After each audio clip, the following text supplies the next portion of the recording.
Welcome to Bruins Benders post-game live on the Inside the Rink YouTube channel with Matty and Smitty. Click subscribe, get your Bruins Benders merch on InsideTheRink.com/Bruins-Benders. Follow us on social media at Bruins Benders. The Boston Bruins dropped their fifth in a row, 2-1 loss tonight to the New York Islanders, a team chasing them in the standings. The Bruins plummeting and heading toward an actual lottery spot. They severely outsuit the Islanders tonight, but again, much to the chagrin of Bruins fans, cannot finish. And here we are, another loss, 5 in a row, all by 1 goal. David Pastrnak seems to be the only person who can generate any type of offense. And look, this is headed where we thought it was. It is. It's headed down the goddamn toilet is where it's headed. Yeah. And fast. I actually, when they were dominating in the first period, the Bruins I'm talking about, and they had the shots at 15-1 or whatever it was, I said the Bruins were going to win this, lose this game 2-1, and get outshot 40-18, and I was pretty close. It was pretty close. It was 38-20 were the shots, and they lost 2-1. Yeah. So there you go. So it Nostradamus. Yeah, thoroughly dominated the play. Sorokin obviously was very good. But like you said, outside of Pastrnak, not much offense happening from anyone else. Like Charlie Coyle had a shot, backhand shot early in whatever period it was. And I tweeted out, like, is that his first shot this month? It felt like it. Yeah. I mean, Jesus Christ. Like, Zacha, too. He has a shot late. Like, no one else. It's not even like they're not even getting chances. They're not. Not solid ones. No, it's like flips from the point or Andrew Peak tonight took about 400 shots. He did. 399 of them were blocked. Yeah, For fuck's sake, dude, get it through. Yeah, get it through. Yeah, they don't do that well at all. And then when they get in front of the net, they don't know where the puck is. It's always in someone's feet or it's just out of someone's reach. Look, team isn't very good. And John Beecher tonight. How about John Beecher tonight? He draws 2 penalties. One was suspect. Yeah. But he draws 2 penalties, and he goes to takes a penalty. To take a 2-on-1 or 3-on-1 or whatever it was, and loses the puck in his skates inexplicably. Just loses it in his skates. Yeah. He comes in the breakaway, and he falls down. Yeah, he legitimately fell down. Like, that was not a penalty. It was not a penalty. He fell down. Hey, they stink. And Justin Brazeau gets back in the lineup, has a 2-on-1, can't make up his mind between shot and pass, and basically just gives it to the defenseman. Gives it to him. If you were losing playing time and you were getting scratched here and there, wouldn't you put the puck on net every time you had a chance? Like, wouldn't you be hungry to do that? Especially him, who's not a playmaker or a passer or any of that stuff. Like, you're meant to get your ass in front of the net and try to bang in some goals in tight. That's what you're there for. If you're not there for that, then you can't play in this league. You can't. That is correct. So, hey, get the puck on net, please. Like, just get the puck on net. But Swayman lets in a goal on so that's 15-1 the shots. Romanov comes in, so Poitras gets his shot blocked late in the power play. Here comes Romanov out of the gate, comes in, gets a pass 2-on-1. He's on the left side with a left shot, so he has to kind of dust it off a bit and then shoot. Still beats Swayman short side, and so there's your goal, 1-0. Shots to 16-2. Need a save there. Need a save there. Second one, fish out of water. Need a save there. And hey, look, team does everything it can to lose. Like, it does all the things to lose. Maybe that's what losing teams do. Yeah, I mean, maybe they're trying to lose. I don't think they have to try. because I just think they suck. I just think they're not very good. I No, mean, they I are mean, plummeting. yeah. They were 13th worst in the league, so just out of the lottery. Now they're probably in it. Like you're about to be bottom 10 of the league. Bottom 10. Yeah. Of the league. Yeah. Bottom third. I mean, look, their stats have been that way all year long. They've just somehow managed to stay above water. And now the shit's catching up with them. I mean, it just is. They're playing like their stats show they should play now. They should lose these games. They should lose games. They should lose most of the games. You know, and like you said, they're finding ways to lose. 5 1-goal games, you lose them all of them, and you have a 5-game losing streak. If you were a good team, a team that could potentially make the playoffs, you probably win some of those games. You probably hold on to some of those leads. Not this fucking team, though. Not these guys. No. I mean, they just it's bad. It's bad hockey. It's bad to watch. I mean, I was practically falling asleep before Pastrnak scored. And then I was like, fuck, now I have to actually pay attention to the last, 10 minutes of this game. Yeah. I mean, it's like, it's not entertaining. It's not fun to watch. The team blows. Everything's to the outside. Like there's every time, unless it's Pastrnak, I really have no confidence anyone's going to do anything offensively. Did you see the extra man? Yeah. You had 6 guys standing still and just passing it around, like killing time. Who's gonna how are you gonna make a play if everybody's just standing there? Everybody was just standing there. It was like a big umbrella. Yeah. Everybody's just standing along the outside, like let's pass. Finally, Pastrnak from like way over on the left side just kind of throws it on net. That's it. Yeah, somebody finally moves a little bit, but it's like, Jesus Christ, like, what are we doing, boys? I don't know. I mean, they've been working on that for months. They haven't figured that thing out. I don't know. I mean, how about this? Jeremy Swayman, this is the 11th time he's gotten a third straight start this season.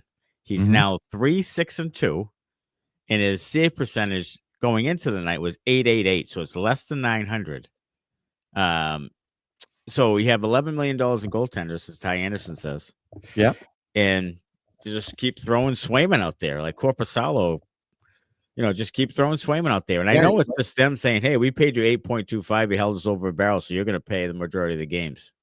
Too bad. I mean, it seems like it. That's what it seems like. That's what it seems like. But tonight you shouldn't have played, because those numbers, if you're paying any attention, if their analytics team is paying any attention, that's 3-6-2 when he's played 3 straight. Yeah, goalie Bob paying attention.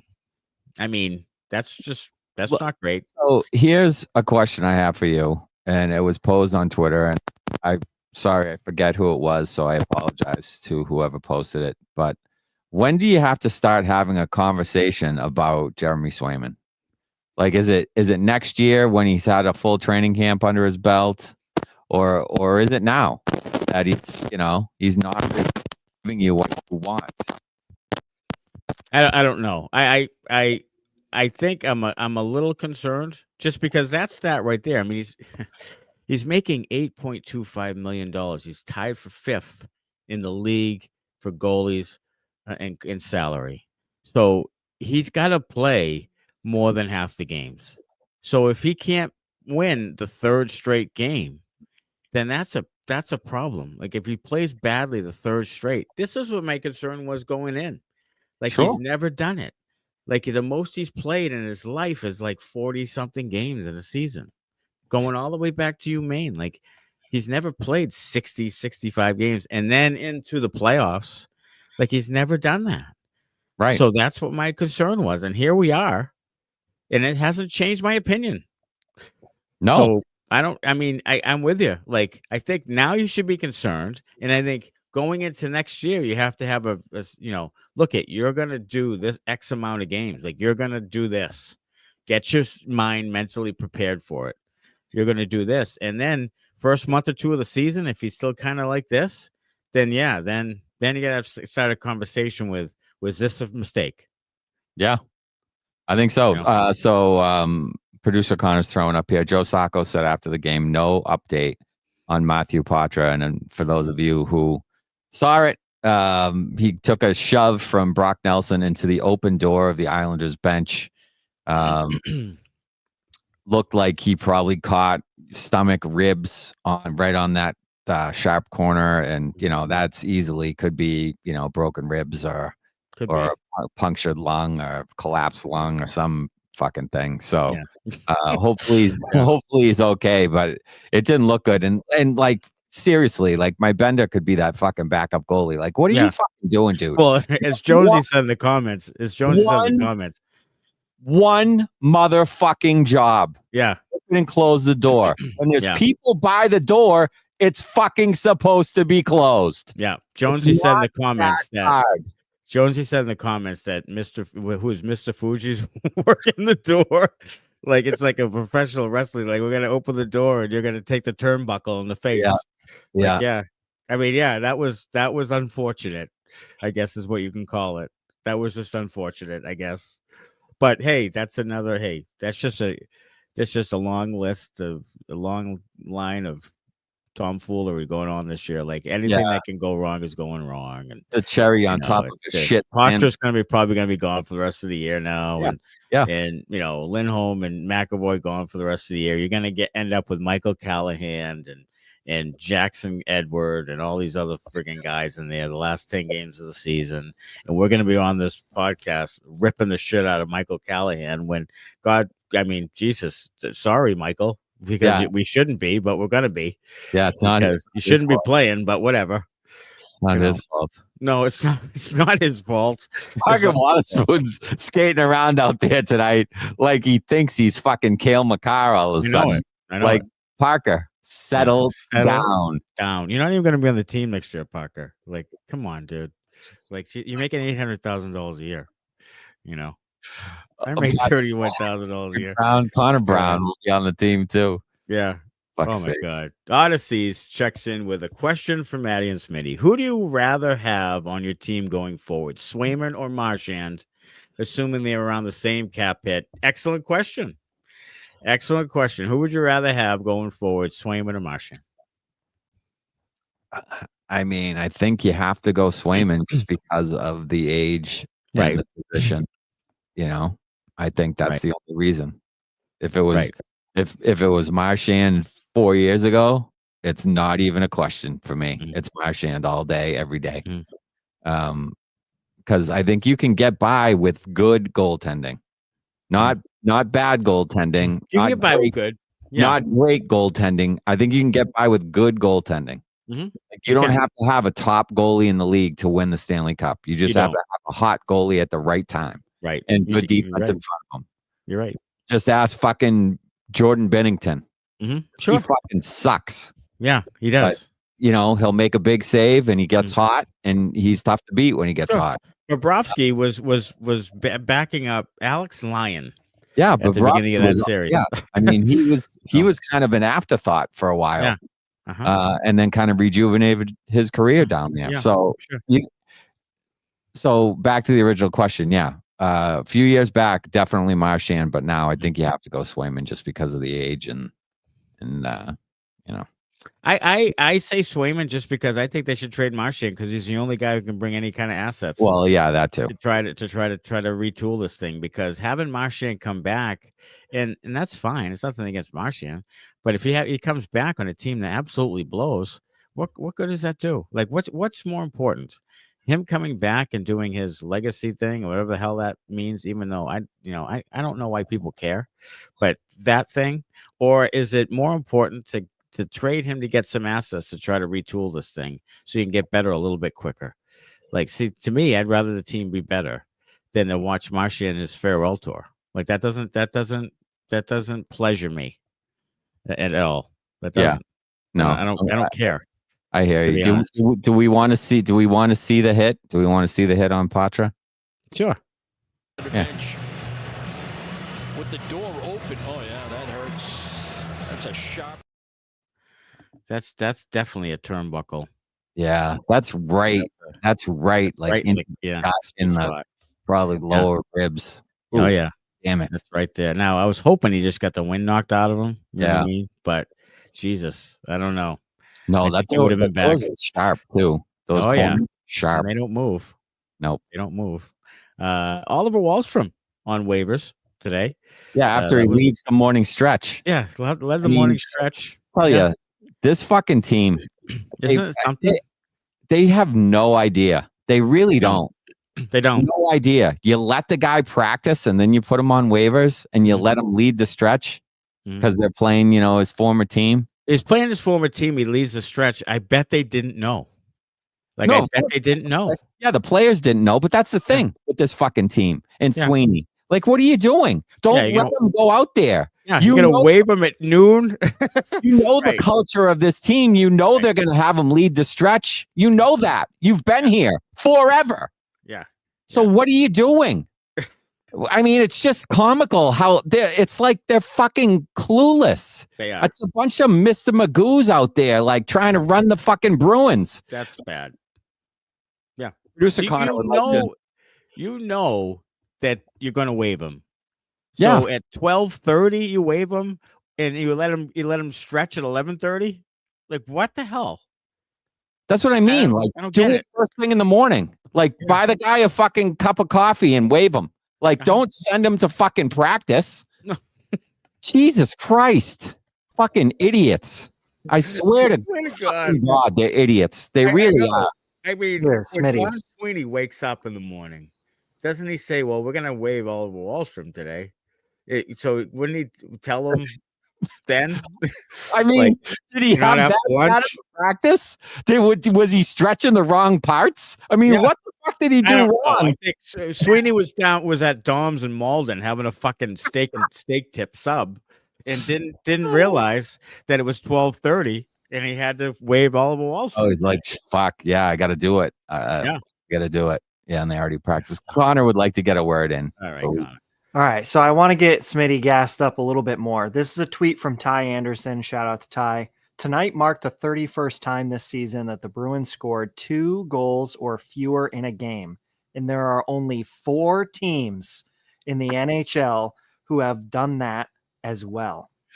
The Blackhawks at 32. Oh, I thought you were going to have us name them. I thought you were going to have us name them. Oh, fuck. You want to do the last 2? There's 2 more teams. I already you said Blackhawks and then who? Ducks. Blackhawks, Ducks, Sharks, and Predators. Bing, bing. There you go. You got the last 2. So it's the Blackhawks, the Ducks with 32, Predators at 33, and the Sharks with 34. Elite company. Yeah, hey, I'll tell you, the goal differential sucks. I mean, everything sucks. It all sucks. It all sucks. It stinks and it sucks. And it stinks. This is 2024-25 Boston Bruins. And I'll tell you what, not doing a damn thing about it. Rolling the same goddamn lines out there, like not trading anybody, same not lines, doing anything. Letting guys get hurt night after night, so they can't be traded, they can't be played, they can't do anything. This is great. This is swell. It really is. Freddie's out week to week. I guess reportedly it doesn't affect his trade, but it doesn't. I guarantee you, I'm not giving anything for Trent Frederick. Tell you what, with a fucking MCL hanging off his knee. Who leaked that? Fucking Sweens leaked that. Whoever reported that. So it doesn't affect his trade value at all. No. Because as soon as it happened, Sweeney was like, "Oh fuck." Yeah, of course he was. And now he's like, "How am I gonna recover from this?" I'll tell you, You're not. Your ass is gone. You're not. So Marchand today, a report that the Devils and Capitals are now in on that too. Emily Kaplan says that it's unlikely he's moved. So my question to you is, if he's unlikely to be moved, then are they extending him, or are they really going to let him walk at the end of the year? They're going to let him walk at the end of the year. I'm telling you right now, this is going to be the Minnesota Wild podcast next year. If they let that guy walk, we're not having any type of assets in return. They're going to let him walk. That is ridiculous. Yeah. That is ridiculous. I mean, yes, it is. That is ridiculous. It is. Yeah. That's the worst.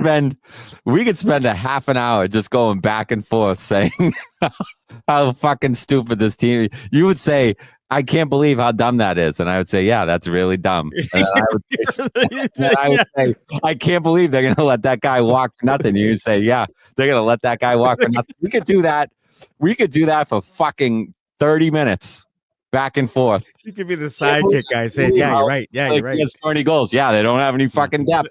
We could just go back and forth. Just talking about how much they suck and how stupid they are and how bad Sweeney is at his job. We could do it for a half an hour. Just back and forth. Bantering. I mean, about the suckitude. Sweeney said that Marchand has to make a decision. Yeah. Which means the offer's there and he hasn't signed it. Yeah. And you're not going to trade him. And you're going to let the fucking guy walk? Are you fucking kidding and you me? you need assets from him. Like you need fucking air. Like I need alcohol. Like you need that. Yeah. And this fucking guy is going to let him go for nothing? Like he's the only guy to bring it in. I really think he is. I mean, I really think. Look, I've told you. I've said it all along. Until a trade is made, I do not believe that a trade will happen. I really don't. I don't think they're going to trade Marchand. I don't think they're going to trade Frederick. I don't think they're going to trade Brazeau. I think they're going to hold on to all these guys and hope they can get it together and somehow sneak their ass into the playoffs. That's his plan. As demented and delusional as it is, that's his motherfucking plan. And it sucks like he does. It sucks. It sucks. He has no answers. Sorry, John. He has been sucking off the teat of that old core. Oh, yeah. For so long. That's why he did it. That's why he went to the nth degree. That's why he did whatever he could to hang on to that core, because he knew he didn't have an answer. He knew he didn't know what to do. He knew it. He knew it. You know what? He knew it. He did know it. All right, let's get some comments. Let's see. Oh, God. Matthew Curtis, this team needs to finish as far down the ranks as possible. And I agree. Like, there's some guys in there. There's a couple of, center wings that are big. And there's a couple of big right shot defensemen that are right in the wheelhouse of, 10 to 14 in the mock drafts. Jake O'Brien's one. Hell with that. I want one of the top 4 guys. There's 4 guys at the top of the draft who are supposed to be pretty good. I want one of those guys. And they may get there. They might get there. But right now they're in that, I know. 10 to 13, 10 to 12, whatever it is. Yeah, but they, Matthew, are dropping like a stone. They are, and they're playing better teams coming up. They just lost to the Ducks and Islanders at home. They're going to go on the road for most of March, right? They are. Yeah, they go on. They have 11 road games, and they are one of the worst road teams in the NHL. Am I wrong in that? No. And after losing 3 home games in a row, which you needed all 3, sure, you go on the road. What makes you think that they're going to get better on the road all of a sudden? Oh, I don't think that at all. I don't think that at all. Nope. I think they get a shit down their leg is what I think. Yeah. Is this the most? How about this question for you? In the 6 years you've been watching Bruins hockey, is this the most where does this rank on most unlikable team? Oh, it's up there, isn't it though? Yeah, it's up there with the Todd Ellick teams. That team fucking blew. The only reason right now to watch this team is David Pastrnak. The only reason. That's it. If he was not on this team, you would be the San Jose Sharks. You would be one of these teams that just has no hope, no future, no nothing. He's the only reason to watch it. So as far as the unlikable thing, because of him, I think they're a little bit likable just because of him. But overall, it sucks. It really does. When he's not on the ice, it's just a clusterfuck of ineptitude. That's what it is. It's a bunch of guys that can't even complete a pass. Never mind generate a scoring chance. No. With all that negativity, This I've got a management group. little bit What was of that? positivity for you. Oh, you okay? do? Go ahead. Sorry to step on you, Matt. You made a trade? The 3 teams below the Boston Bruins today, the Montreal one? Canadiens gained 2 points in the standings. Let's go. The New York Islanders gained 2 points in the standings. The Philadelphia Flyers gained a point in the standings. And the Pittsburgh Penguins gained 2 points in the standings. Here we Let's go. go. Here we go. And the Blue Jackets get 2 points even further ahead of you. Yes. So yeah, I mean tonight was a night. Tonight was a night for everybody who wants the Bruins to suck. Tonight was your night. Yeah. Pop a cold one tonight. This is exactly what you wanted. Next 8 games from Demon 21. Thank you for that. Next 8 games: Pittsburgh, Minnesota, Nashville, Carolina, Tampa Bay, Florida, Ottawa, Tampa Bay. Bye-bye. There it is. Lottery, baby. Yeah, I mean Lottery. that's those are teams that are better than you. Or, if you don't take them seriously, they'll beat you, like Pittsburgh.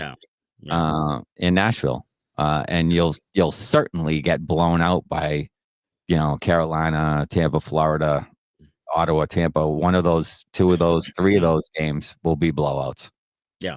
Yeah. Hasmick says, so we bottom 10 now. I think the Bruins, I'm not going to say we, because I'm not taking ownership of this fucking bag of misfits. But I'm going to tell you. No manager yet. No, I'm not the GM yet. But the Bruins were 13 going into tonight. Now they might be close. Currently. They are in 20 out of 32. Okay, so they're 12th. So they're the 12th worst. Yes, and they have the same winning percentage as 3 other teams. So probably by Saturday's post game, they could be as low as 24. Okay. So they're not going to, I mean, to be top 4. Well, I mean, it's a lottery. So yeah, it's a lottery. It's a lottery. So they'd have to get in like top 6, 7 to get a shot at top 4, probably. Yeah. But yeah, I mean, that's possible. Sure. That is possible. They are 9 points away from being in the bottom 4 of standings. 9 and that points would be away. the Buffalo Sabres. Yep. Okay. Well, that gauntlet of teams there, Carolina, Tampa Bay, Florida, Ottawa, Tampa Bay, is not going to look good for them. No. Matthew Curtis says we are a week away from the deadline. Nobody is going anywhere. It needed to happen already. And Smitty's on board with you. Smitty's telling us in the group chat, like, they're not doing anything. They're not doing it. And to me, it's that's the most fireable defense. Oh, how do you not do anything? Like, how do you not do anything at all? Like I said, it should be a fireable offense, and he should be fired for it. 100%. I'm saying that they should be making moves. They should have already been making moves. Other teams have already jumped on board and started making moves. The Bruins should have been there. If they had all these offers on Frederick and Brazeau and this, and like, Frederick should have been traded already. Sure. He should have been gone already. Mm-hmm. What are they waiting for? They're waiting to make the playoffs because Sweeney's delusional and he thinks they have a chance. Mm-hmm. So, now you're stuck. So now he's gonna keep holding on hope to see if they can squeeze their way in there, and they won't. And then they'll still have everyone, and then they'll walk away for nothing. No doubt about it. And there it is. You lose all those guys for nothing. Mm-hmm. You did nothing to at least remotely try to make your team any better. Nope. And so unless you think you have a couple big signings in the bag in the offseason, then that's just stupid. That's just flat out stupid. And that's just like not giving a shit. Like that makes me question what you're doing. I mean, are you really making an effort? I think I think his effort is to make the playoffs. Yeah. That is his effort. That's what he is efforting. And I think he is a sackless goof who can't make a trade to save his life. I still think you could have made the playoffs this year if you made a couple, 1 or 2, and I know it's not easy, but if you made 1 or 2 moves, you could have maybe adjusted this team and this culture and this roster a bit to actually catch a little bit of fire, and because the other team's not that great. No, so you could have, but you made no effort to do that. So now you're not going to make it anyway. So that's what I've been saying all along. Like, why not make a move or two that, like, trade Coyle. Like throw Coyle out there, see what you get, and maybe this something you get in return actually helps you, and you still kind of have a chance to make the playoffs. Yeah, I think he was waiting for Coyle to turn it around. I think he was waiting for everyone to turn it around. He waits for everybody to turn around. And that's what he's been doing all year. But 18 guys are having down years. They're not all going to turn it around. So that's what I mean. I don't know what he's waiting for. Yeah. But he's waiting, and he's going to continue to wait until it's too late, and you're going to be stuck with nothing. I hope I'm wrong. I really do. I really, really do. I hope I'm wrong, because the rebuild, retool, whatever you want to call it, it needs to start, and it needs to have started already. So he needs to get cracking on that shit and start trading some guys out of here that aren't going to be a part of the future. So tonight I'm looking on X, and I shouldn't look as much on X because it drives me crazy. But there was a tweet out about the kids playing Merkulov or Lysell or whoever and bringing them up. And Jimmy Murphy was saying, well, they're not going to bring them up because, it's better to have them down there playing in a postseason kind of run with Providence than it is to play with the Bruins. And he said, how are you going to tell that to your Providence team that they're going to bring these guys up for a team that isn't going to win anything in the NHL and take them away from the AHL thing? And I'm like, are we trying to win the JV championship here or something? What is going on here? Go ahead, Connor. So one thing that I will say about that is Murphy's kind of wrong, not to call him out, but you can call all these players up and let them play the next 10 to 15 games, then send them back down to the AHL for the playoffs. Yeah. There's nothing against that, and most teams do that. Yeah. Because at the end of the regular season, the AHL playoffs will still be in full swing. And so, no foul. Especially if the Bruins don't make it. They'll have plenty of opportunity to go back down there and play. That was already assumed. They should be up here and playing. They should be. Whether you think Fabian Lysell has earned it or not, fine. But John Farinacci and George Merkulov have certainly earned it. So I would say, what more do you need to do? Merkulov can't prove anything more in the AHL. He needs to be up in the NHL, and you need to see whether he can play at this level or not. Right. If he can't, if you give him a legitimate chance to play, you play him with good players, you play him on the power play, you play him more than 12 minutes a night, and you give him a legitimate chance and he can't do it, he's a 4A player. Yeah. And that's all he is. And that's fine. You figured it out. You found out. So you don't never even gave it a chance. That shit anymore. Yeah. But now you're not even giving him a chance. So you have no idea. He could be potentially a guy who could help you with your scoring depth, but you haven't given him an opportunity. You're giving Patrick Brown and Riley Tufte opportunities. And Jeffrey Veal is getting called up. The guy just got suspended in Providence. What the fuck? Did Tufte get a shot on net today? Because this was his 5th game, and he had 0 shots on net this season. Oh my God. Make it stop. Make it stop. If he didn't have a shot, he has 0 shots in 5 games. Wow. See. New Hampshire Bruins says, going off your last pod, Sweeney isn't taking a look at anyone in Providence, especially seeing he hasn't all year so far. And I don't think he is. I think you're right. I think he's getting ready for the Providence Bruins Calder Cup postseason run. Woohoo.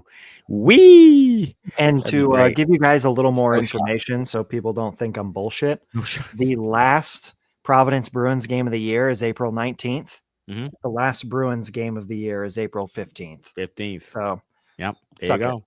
Yeah, there you go. No shots on Tufte. None. No shots. So he has no shots in 5 games. He has not had a shot on net in 5 games. Nope. The suckage meter on this team is beyond, says Jazz Diet. That's a good example right there. This team and the management sucks, but good news, we're going to the Cup final, says New Hampshire Bruins 77. The Boston Bruins. Watch out for the Boston Bruins. Was tonight a devastating loss? I meant to ask you. Because the other night wasn't. No, I'm really more disappointed. Yeah, I'm really more disappointed. You know what? Here's the presser. You know what? Boy, we had a lot of chances. We just didn't finish, and boy, we outplayed them for large stretches. And it's just one of those games where Sorokin played really well. We just didn't get, we just couldn't get any by him. Okay, great. Yeah. Look, here's a question I want to ask: is Joe Sacco from Medford, Mass, or Medford, California? I know, isn't he? He's like Mr. Optimism. He is. You're from Medford, Mass, buddy. He should be like, we didn't fucking score. We can't fucking win anything. Like, he should be more like Tortorella. Like, I need a Medford Italian guy. Yeah. Not Joe Sacco back there. Yeah. I mean, I know Sacco's Italian, but I need someone with some temper, with some fire. I mean, maybe he's at Dom's getting the steak tips up too. They play like the personality of their coach. Jim Montgomery was like, la-di-da, hands in his pockets, and that's how the Bruins played when he was the coach. And now Joe Sacco's back there like Captain Positive. Oh, we had 38 shots, or whatever. Like, that doesn't fucking matter, dude. Doesn't matter. I Results matter. That's what we need. We need results. It's a results-driven business. Deadline is a week away, says Michigan Mike. Maybe you better give me your address so I can have Total Wine deliver a couple of bottles of Angel Envy. Better than Xanax. Yeah. Sure. I mean, the next game, I don't know. Yeah, you could send me some Angels Envy. Yeah. I mean, you know what? We're going to have an end of year, like just sip fest. We're going to have an end of year, one of those games at the end of the year, maybe the last game of the year. We're just going to have a party. You know what I mean? Live at Lops, baby. Live at Lops, yeah. Maybe we should, should do that. We should also, maybe we should go live during the Bruins Canadians game from the Bell Center. Yeah. We'll just hop on our phones and go live. Yeah. Ryan Russell, Swayman can fuck off. I will never be a fan of his. I blame this whole year on his bullshit this offseason. I mean, I wonder how much that plays any part in this. I think it plays some part in it, at least to start the year. The whole start of the year was just a mess. Yeah. It just was totally mismanaged. And that set them off on the wrong foot. And they thought they were better than they were, and they aren't, and all that. Yeah. I mean, from the preseason to Swayman's contract to Montgomery being a lame dog, like all of it. There was many mistakes made early in the season that led to the way the year started, and then the way the year continued.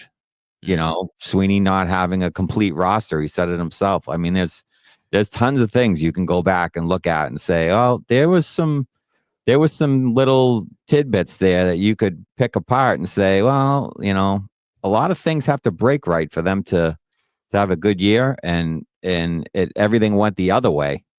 Everything broke badly for them, and this is the situation you're in now. Yeah, I mean, it's what would Coyle bring, says T Slizzy. Well, I mean, in 2017 he brought you or was it 19? When is the year they got 19 for the cup run, right? When they got Coyle and Johansson, and he brought you Ryan Donato. So I don't know. I don't know what Coyle gets you. Oh no, you're right. Yeah, it was. It was. Because then he signed a 5-year deal after that. Yeah. So. I don't know what Coyle would get you, but maybe Coyle and somebody else. You should have traded Frederick a while ago. Like, maybe you make a couple of those types of moves, and maybe you get some younger guy in there, or some. I don't know. Maybe you just. I don't know. This isn't working. You might be able to get a third or a fourth for Coyle, probably. Yeah. And producer Connor wants to chime in because he probably knows what you can get for Coyle. I was listening to some stuff on TSN and Sportsnet today where they were talking about Charlie Coyle and Brandon Carlo. Mm-hmm. And they did mention Coyle plays on the PK. He can play on a second power play unit. He can play at the center or the wing. So he's got some flexibility there. And he's also signed for an extra year. And yes, it's at $5.25 million. But with the cap going up, a lot of these contenders can swallow that.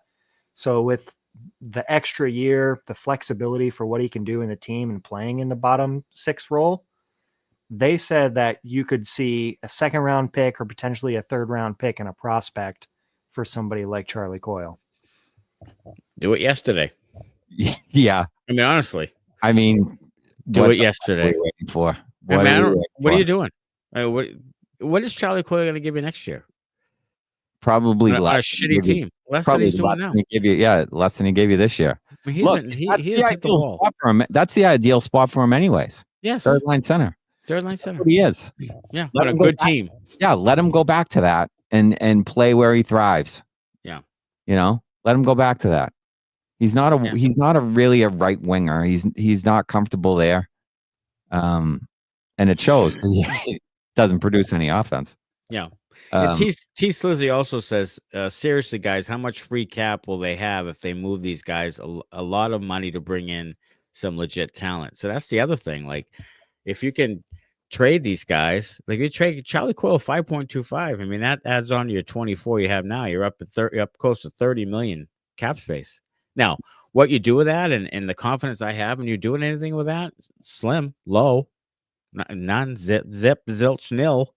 But at least you have 30 million to start with. You know, you can go to Mitch Marner and say, hey, Mitchie, 15 mil, let's go. Yeah. You know, you can actually be a player in some of this stuff. For Rantanen, who from all accounts is miserable in Carolina. Mm-hmm. Like, put Rantanen in, get Rantanen on your team. Now you have Rantanen and Pastrnak and McAvoy and Swayman. Okay, now you're cooking with gas a little bit. Yeah. You know, Lindholm comes back. Yeah, you got a decent team. Right? Yeah, Elias. Elias. Oh, Hampus. Yeah, Hampus. Elias Lindholm is hopefully on a bus back to Vancouver to play with his buddy Elias Pettersson. Oh, fuck. You know, what Eliases. No more Eliases. That's it. Yeah. This is an Elias free zone from now on. Yeah. I am going to say real quick that Kyle Galusha's comment right here. Mm-hmm. I am looking at the actual recording of this.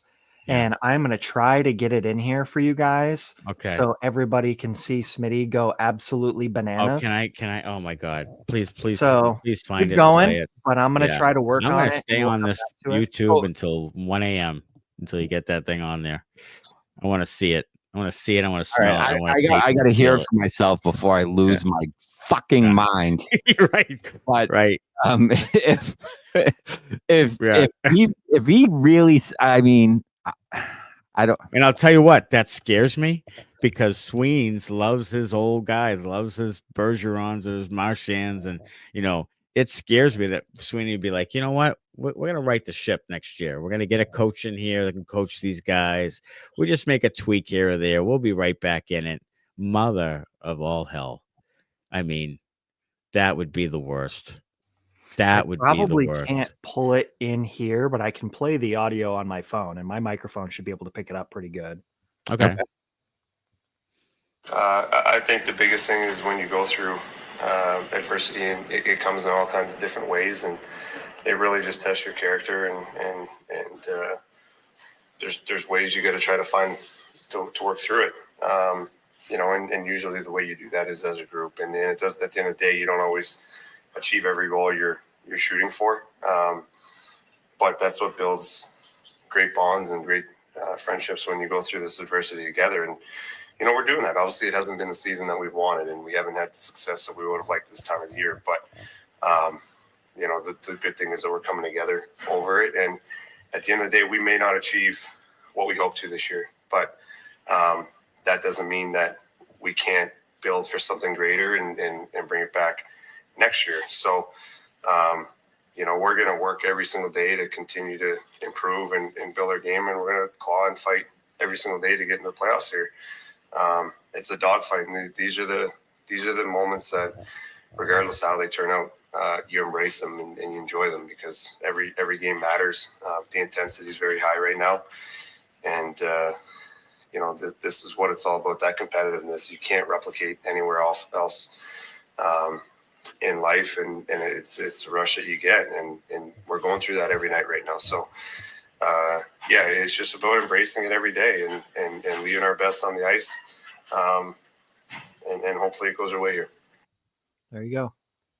Well, I'll tell you, I mean, can you say that and then get traded in 6 days? Like I don't know. That's a weird statement, and I'm wondering if he's actually thinking, I am gonna stay now. Like, I don't know. That's just a weird statement. He's like, we're gonna try to do everything we can to make the playoffs, and then 6 days later, get bounced. Or if is he saying this because he's kind of reiterating through this statement that he wants to stay, but the team won't at the end of the day won't give him what he wants? Is this like a little bit of a Sweeney just said that Marchand needs to make a choice, needs to make a decision. And now Marchand says, we're trying to battle and we're trying to play every night. We're creating bonds. We're trying to make the playoffs. So is that Marchand's response to that? It could be. It could be his response to that. A little cat and mouse game going Yeah, on. I mean, there. Sweeney's, in the media. Marchand earlier in the year, when Swayman was negotiating through the media, said he didn't like when people negotiated through the media. So he probably wasn't particularly thrilled with his buddy Sweens, for saying that out loud in the media, that Marchand needs to make a choice. So yeah, this could be a little bit of a little bit of a dose of his own medicine kind of a thing, where he's kind of, putting it back on Sweeney, saying, I want to be here. I'm real willing and able to fight with these guys. We're trying to make the playoffs. We're trying to do whatever we can. And if they can't come to an agreement, he's trying to put it back on Sweeney, maybe. And that's true. He didn't say bring this team back. He said kind of bring it back next year or whatever. But it is an interesting comment for a guy who hasn't to this point had any inkling, said anything that would guarantee him coming back next year. So to say that and say we're trying to make the playoffs and all this other stuff is different than what he's been saying. Well, yeah, and you have the Emily Kaplan report today where she says it's unlikely he's moved. So maybe there's been something in the last day or so here that has kind of tilted things in the direction of him staying, or and signing an extension, or he's just kind of while I'm here, I'm here. I mean, that's the people talk about players lying. Oh, he said he wanted to stay, and it's like they are in the moment. They live in the moment. That's what sports is. That's what professional sports is. You're in the moment. At that particular moment when he was asked the question, yeah, he wanted to stay. Or, but things change, then they negotiate and it doesn't work out and then he moves on. So it could just be as simple as that. Like in that particular moment, he's fighting with his guys. And then if he's traded, it's a business and he moves on to the next team and does whatever for them. Yeah. And yeah, I think he wants to stay. I think his choice would be to stay. Yeah. But I also think he doesn't want to take whatever Donnie's fucking offering him. So I think that's where the problem lies. I agree with that. And I'll tell you right now, there's a chance that Sweeney could give him what he wants. And I think that might be a mistake. So I would agree with you. In the long run, I think it might be. Well, it depends what the number is. But yeah, I think it could be a mistake in the long run. Because he's not the same player. He's not. He's better than I don't know how many forwards they have. What, 12, 13? Yeah. 13. So he's better than 10 or 11 of the forwards. Yeah. On this team, and he's not paid like it. So I don't blame him really for looking for a little bit more maybe. Yeah. Jacob Jones says, what the fuck does Sweeney need to do for Jacobs to finally lose his hard on for him? He obviously cares more about saving his job than helping the team. Good luck getting another job after screwing this team. That's been an issue, and that is the issue, is that the ownership wants just to make the playoffs. Right. And it's really the only way you save your job as GM of the Boston Bruins. Because when you don't, you lose your job when you don't make the playoffs. So that's where we are. And that's Sweeney's first thought is let's make the playoffs. Let's make the playoffs. And he'll do that till his dying day. And it's not, and even Neely said about a month ago, we're not really looking to the future.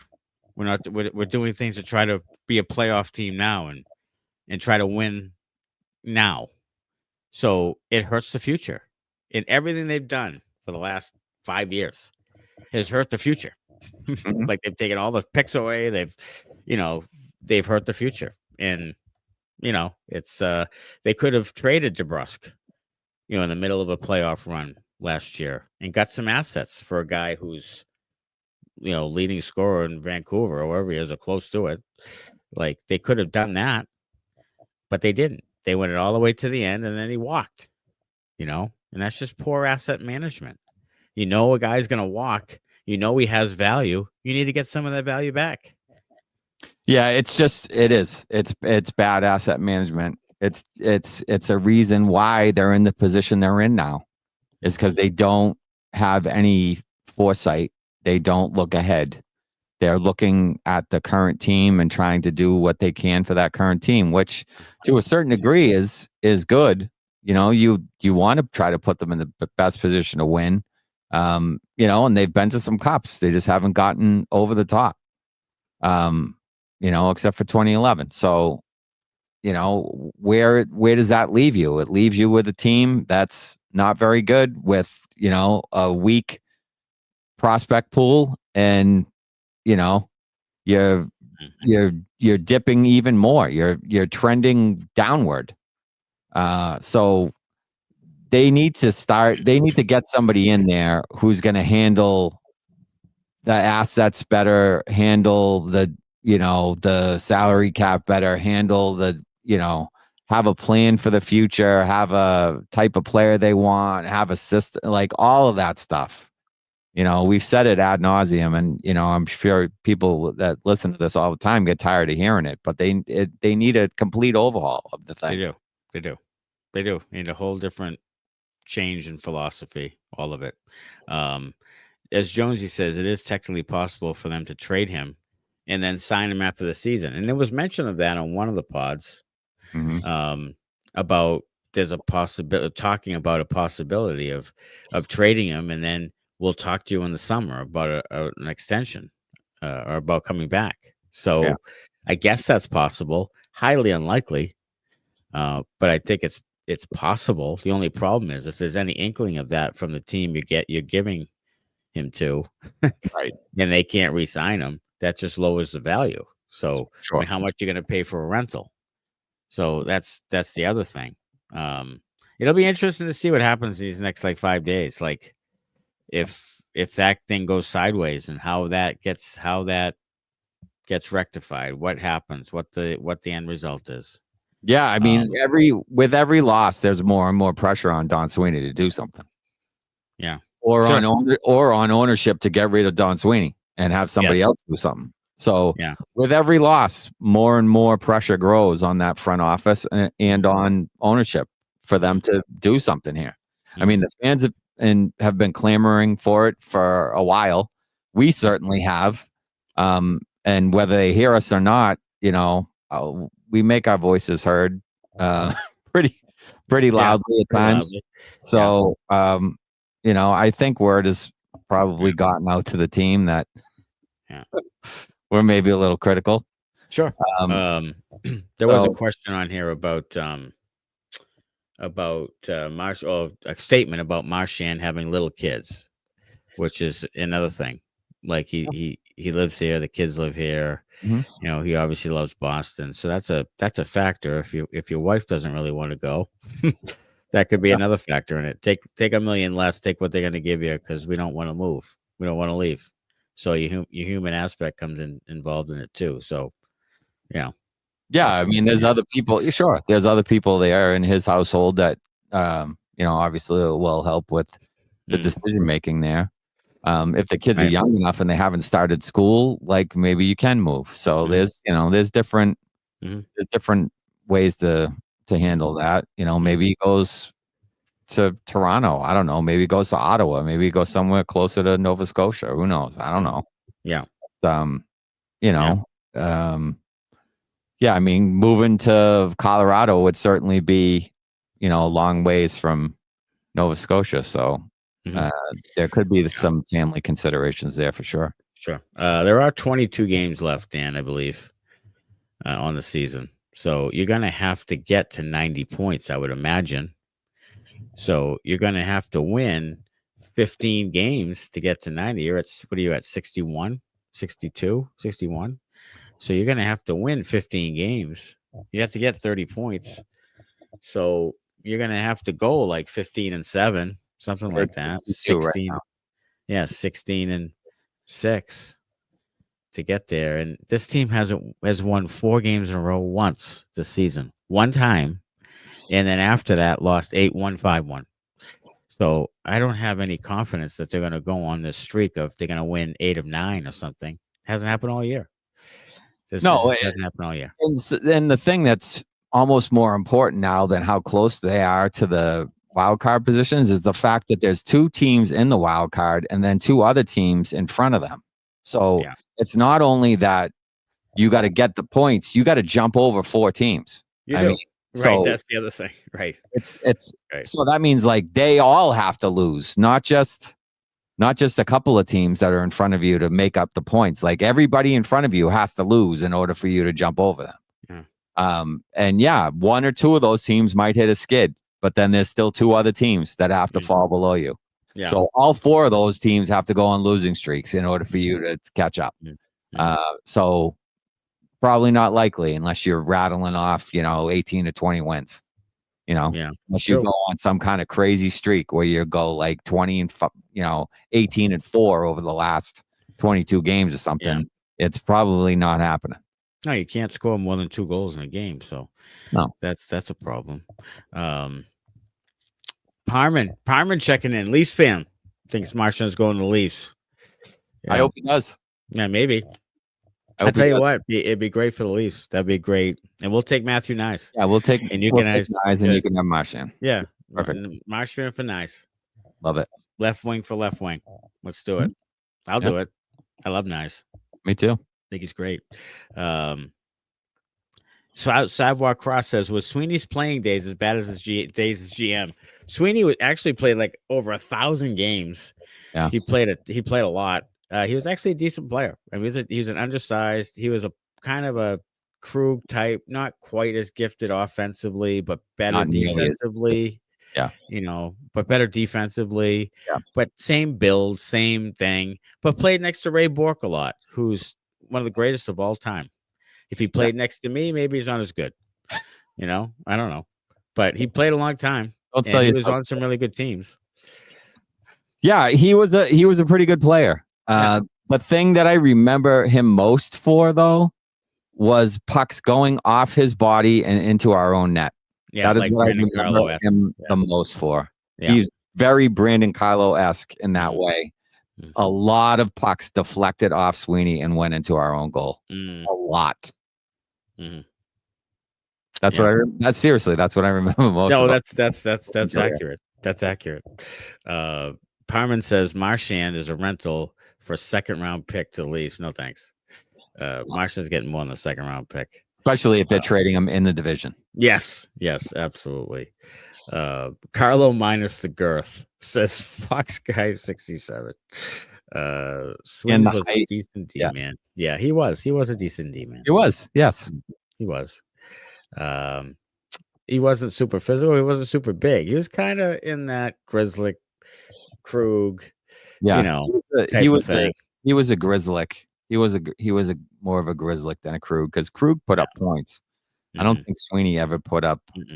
No, he didn't put up a bunch of points. Sean Michael says that Bourque would make Matty look good. Correct. Bourque would make anybody look good. I can't even skate. I'd sit in a chair on the other side, and he'd just throw it back to me, and I'd kick it back to him, and he'd just go play. He had 1,500 points. You know, a lot of secondary assists. So Pastrnak has 800 points tonight, right? His 800th point. Correct. He still is only half the points, but a little bit over half the points that Ray Bourque had. Can you believe that? Like, holy shit. That's a lot of points. Yeah. That's a lot. Coyle seems like a core piece. He was until he wasn't. And it's time to move on from Charles Coyle. I'm interested to see what happens in the offseason. Like, they don't make the playoffs. Do they fire Sweeney? And then they do every time they fired a GM. The last 2 times they fired a GM, the first time in 06, 07 there, they signed Chara and Savard. The second time, 15, they traded Lucic and Hamilton. So big things happened, like in pairs, when they replaced GMs. So that's what I'm looking forward to is if they do fire the guy, like you would there's going to be moves to be made by that new guy. Marner and Chychrun. I don't know. Just throwing names out there. Here's Sweeney's stats because I looked it up. Okay. 1,115 games played. Yeah, played a lot. 52 goals. Yeah. 221 assists, 273 points. But he was a plus 112. Yeah, he was. He was 5'10", 185, a left shot. And he was picked in the 8th round, which I don't even believe they have anymore. They don't have an 8th round anymore. 166th overall in 1984 NHL entry draft. Did he have any power play points? Do you have that column? Let's see. Power play. He played the entire. I think he put on both units. He had 6 power play goals in his entire career. Okay. And 4 shorthanded goals. Okay. Wow. 12 game-winning goals in his 16-year career. Yeah, he had 52 goals, Zach, in 1,115 games. He played 1 year with Dallas, had 63 games played, no goals. That's right. He played with Dallas. 11 assists. Wow. And he was what year was that? He was a plus 22. That was in 03-04. Wow. As a 37-year-old. 03-04. He was a plus 22 in that year. Okay. His last year in Boston, he played 67 games, 3 goals, 5 assists. He was a -1 in his last year in Boston. 03-04, huh? Is he playing with like Darian Hatcher or someone or some what is it? Zubov? Sergei Zubov. Yeah. Connor Green would like to chime in. Go ahead. Matty, you say bad things came in, or bad things came in pairs. I say it came thrice. The 2015 draft was obviously abysmal, but can you name the first and the second round pick of ye old Boston Bruins in 2007? Yes, it was. Wasn't it? 07 was it Kessel and? Nope. Was it 07 Kessel? No. It was no. It was was Zach Zach Hamill. It was Zach Hamill. The second round pick was Tommy Cross. Tommy Cross, who played in the Bruins organization for 1,000 years. Yes, he did. I think he just retired a couple years ago. Yeah. Last week, maybe. But yeah, Zach Hamill, that was awful. That 7th overall, right? Zach Hamill. Yeah. That was bad. That was a bad one. And that was tell you what though, that was a bad draft overall, I think. Overall it was bad. Yeah. It was really bad. But that was a horrific. Zach Hamill was bad. And that was Ivan Hummel. Logan Couture was the very next pick for what it's worth. Couture. That's right. That's the Couture thing. Because I knew Couture was connected with the Bruins. I think Ivan Hummel might have been in that draft. Like there was some bad Joe Colborne. I don't know. Some bad Lee Gorin. I don't know. Just a bunch of guys who sucked. Yeah. You know, there was some bad drafts back in the day. But hey, we move on. And the Bruins lose tonight 2-1 to the New York Islanders, one of the most irrelevant franchises in sports history. And and the Bruins are now fading fast. We're back at it on Saturday with the Pittsburgh Penguins at Pittsburgh.